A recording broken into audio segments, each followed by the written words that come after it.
ڕوبەری گشتی پاکراو لە هەرێمی کوردستان لە مین و مەترسیەکانی تەقەمەنی پاشماوەی جەنگی 627,049 مەترە مەتر دووجا.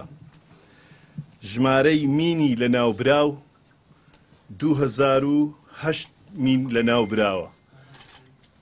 مینی لەوانە لەو ژمارەیە 1928 مینی دژەکەسی بووە، 8 مینی دژە تانک بووە.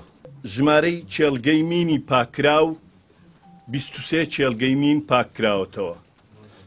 ژمارەی چێلگەی مین ژمارەی شەڕگا واتە چێلگەی مین نییە بەڵام جێگای شەڕ بووە، جێگای شەڕ و پێکدادان بووە، 7 شەڕگە پاک کراوەتەوە.